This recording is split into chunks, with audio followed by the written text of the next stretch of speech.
what I'm going to do. If you all can't reach a unanimous verdict, then I accept that fact, and I'm going to declare this case a mistrial.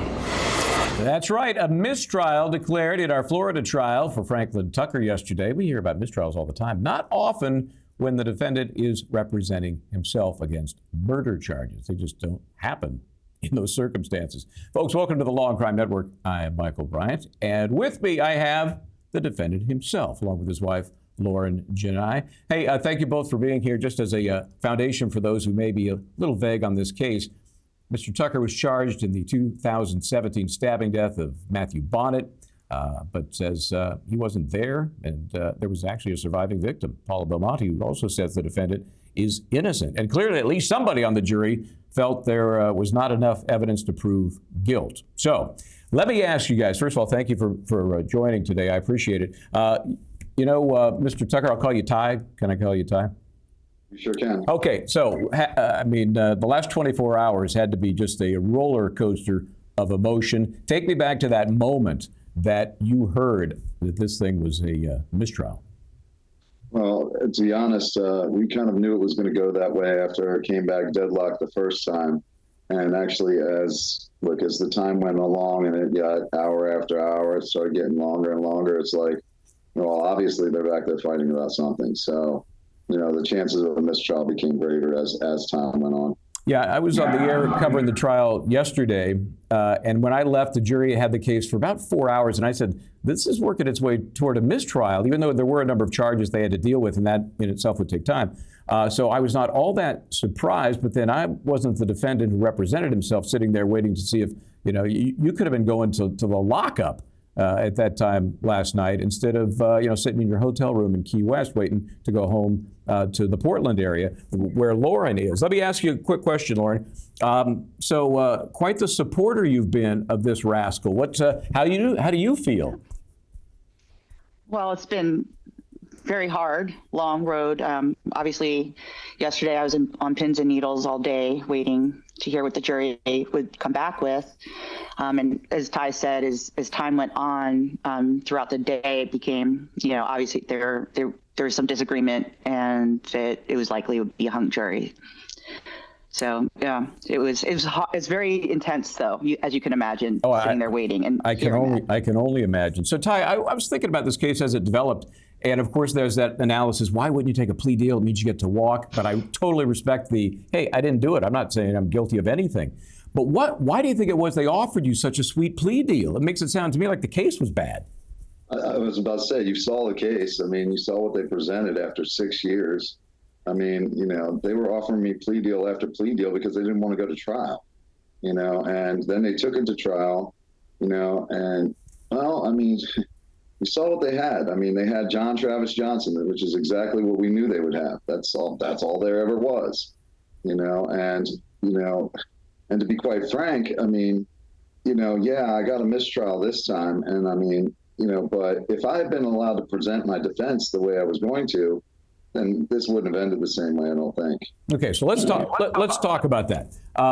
Pretty ballsy to do this yourself. You've now done it once. And I was just wondering, are you going to do it again? And if so, how would you handle it differently if you represented yourself? I mean, if they want to go for round two, then I would submit that, okay, their case doesn't get any better. I didn't get to put on my full defense. You mentioned that there was one victim who said I didn't do it. There was actually two. Judge Jones wouldn't allow me a transport to get Todd O'Quinn out of prison to come down for trial. But he's not going to be in prison after, for the next one. So, now I'm coming back with two witnesses who say 100% sure I didn't do it. I've never seen a mistrial by hung jury where the prosecution immediately decided we're going to do this one again. They always take a moment, go back in their room and say, where did we screw up? Is this jury just not getting it? How can we change our story? Do we have better evidence? But to do it, while the ink, is still wet on the motion for the mistrial is bizarre. Why do you think they did that? Immediately coming back for the retry? Yeah, so quickly. They actually didn't even ask for it. The judge just went ahead and asked for the reschedule. Well, the prosecution would have to say, okay, Judge, let's do that. It just seems odd that it's been so quickly turned around and there was never apparently a question of whether to retry you or not. Well, I mean, look, I think it's a matter of pride to some extent. They're not feeling very good right now. They feel like they should have gotten a conviction. And don't get me wrong, with the case they brought, there's no way you're going to get a conviction. There is no way you can get 12 people beyond a reasonable doubt. That's what I would say. And like I said, I didn't even get to present most of my case. Matter of fact, John Travis Johnson, just before they cut him this plea deal, he put in a motion to suppress, all of his statements prior, saying that they were false. The same statements he said on the stand. But no, the judge wouldn't let me put that in.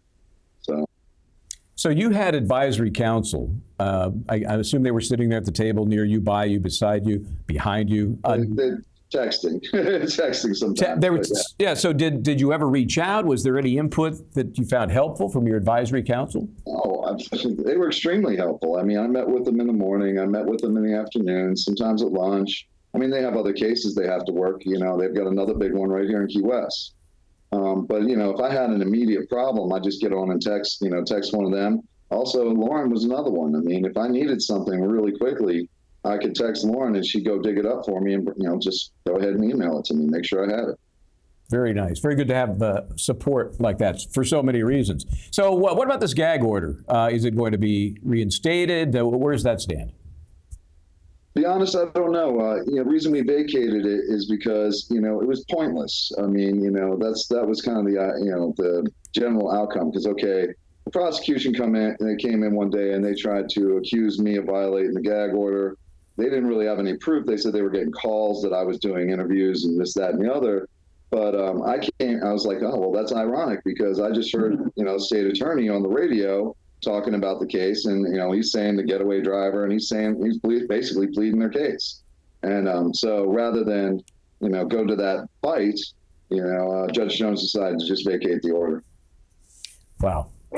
Let's look into the future here. March 7th is your first court date. That's probably some sort of pretrial conference of some sort, some housekeeping. What's the plan going forward? What's your next move?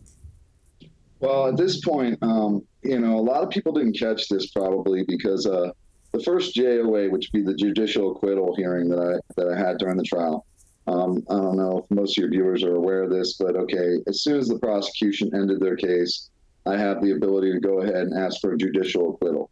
Right now, I knew Judge Jones wasn't going to give it to me. Right, so I used that as a platform to remind him of some of the misconduct that had happened in the case previously, prior to trial.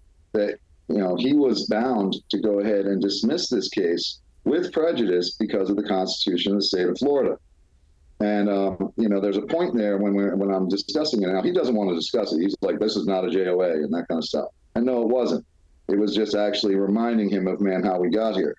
And the thing was during that little exchange, he says that, "Oh, well, nobody made me aware." So what I'm going to do is I'm going to go ahead and file a motion for dismissal, making him aware of that they violated my right to due process and I shouldn't be going to trial at all. So we'll see how he decides to rule on that. Okay, we will definitely be keeping an eye on it. Hey, I'd be remiss if I didn't mention, Lauren, a little bit of your background here. You were co-founder of the CrossFit. I was going to say program, but I think it's more a religion. So congratulations on that. That is an amazing feat, and it is such a powerful program. You should be proud of having developed that. Thank you. I think I got a lot of friends who appreciate it. I was going to do it too, but you guys don't like donuts, so I had to not take part in the program. I personally love donuts. Oh, well, maybe I'm going to have to reevaluate the program of CrossFit then. Well, thank you both. I appreciate it. We are going to be watching this, Ty, as it heads toward what looks like a second trial. Thanks again for your time, guys. Good luck with everything. Hey, thanks a lot. Thank you. You bet. Okay, guys, we're going to take a quick break here. We will come back more on this follow-up to the mistrial, as well as getting back into the Connecticut case against Michel Triconis in the death of Jennifer Dulos. Stay where you are. This is Law and Crime.